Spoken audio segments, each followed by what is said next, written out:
Hey everyone, what's up? I have a face product review for you today. I recently reviewed the Maybelline face sculpting kit, and now Rimmel has kind of a similar product out, and these are from the Kate Moss line. I guess they're expanding from lipsticks and making other products as well. I found mine at Walgreens and I think they were 8 or 9 a piece. I can't remember now, but I bought them a while ago, and there were 3 shades available, but I only got 2 because I wasn't sure if the third one would work for me. It was kind of deeper shades, and these are kind of like little contouring kits, or I think they're calling them sculpting kits. I'm not exactly sure. The name of the product isn't on here. Didn't hear many people talking about these. I first heard about them through Nouveau Cheap. She posted about them and I just saw the packaging and kind of fell in love with them, so I knew I wanted to get one at least and try it out. This is the shade that I used in my drugstore Get Ready With Me video. If you haven't seen it, I will link it down below and you'll see like my first initial reaction on this. And this one is the shade 01 Golden Sands. I purchased this one because I thought the bronzer would work for me. It looks pretty light and everything, and I ended up finding out that when I started brushing it on, it has a lot of shimmer in it. I mean, just looking at this in the store, I had no idea it was going to have glitter in it, so in my first impression I was kind of like disappointed in that, because I want a contouring or a sculpting kit to be matte, you know, so I can actually kind of sculpt my face.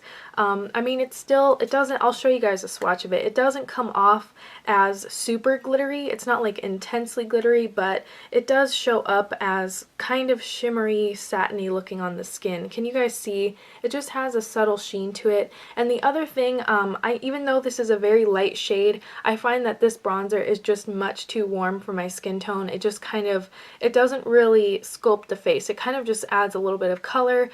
Personally, it's just too warm for me. It just doesn't work out. So if you're cool toned, skip on this. It's really not going to look right on you. The strange part is I ended up liking the one meant for medium skin tones better, and this one's called 02 Coral Glow. And I just want to show you guys the two bronzers side by side here. You can tell that Coral Glow just looks so much better on me. This one is from Golden Sands. So here's what they look like side by side. I just want you guys to get a better feel of how different they really are, because I know in the pan it might be hard to tell, but they really are completely different shades and undertones and that, things like that. So if you guys are cool tone, you might want to go for Coral Glow.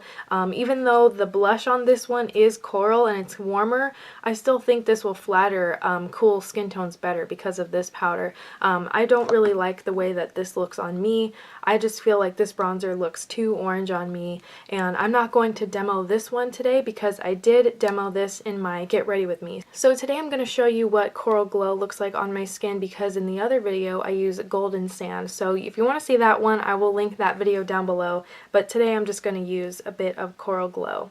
And I find that these powders are pretty chalky. They kick up a lot of dust. I just like to be very careful and gentle with it. I find that if I go too quickly, it just really gets powder everywhere and it makes kind of like a big blush cloud in your face. Like, really, it's powdery. So just be careful. So I just like to use a very light hand with this, because this bronzer is a lot more pigmented than the warm one.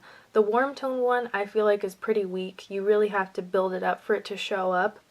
But I think Coral Glow is more pigmented than the Golden Sands palette, just in general. The blush, the highlight, this quality on Coral Glow is so much better. Now I'm just going into the Coral blush here, and I love this blush. It is matte, there's no shimmer in it. I love the fact that this blush is matte, and you really only need a tiny bit for it to show up. It's a beautiful blush. I think they should sell this separately too, because a lot of people, I could see so many people buying it.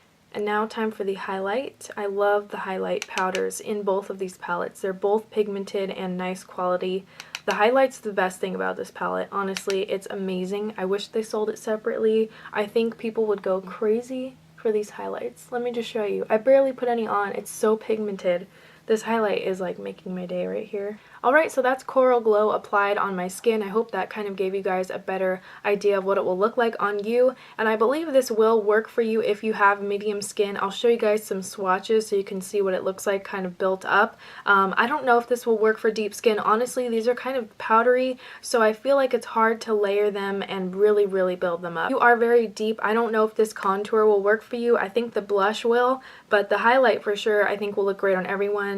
one. There is another shade in this line that is quite deeper. I just didn't buy that because I knew it wouldn't work for me. Well, I would pass on this one, and I definitely would recommend Coral Glow if you're thinking about getting these. I love this palette. I think it's beautiful. Even though this bronzer is not completely matte, I still feel like it looks nice on the skin. So I don't know if that is a deal breaker for you or not. If you're like straight up only matte bronzer, then you're not gonna like this, but I think it's still okay. So that's it for this review. I just wanted to let you guys know I think this is a beautiful palette. This one just didn't really work for me. You might like it if you're into maybe more of a natural look because this isn't as pigmented. So that's it for today's review. If you've tried these, let us know what you think of them in the comments. I really haven't seen many people talk about these or really do reviews on them yet. I've just heard about them, and I know people are trying to find them and stuff. So once again, I found mine at Walgreens. So that's it for today's review. I hope you enjoyed it, and as always, thank you so much for watching.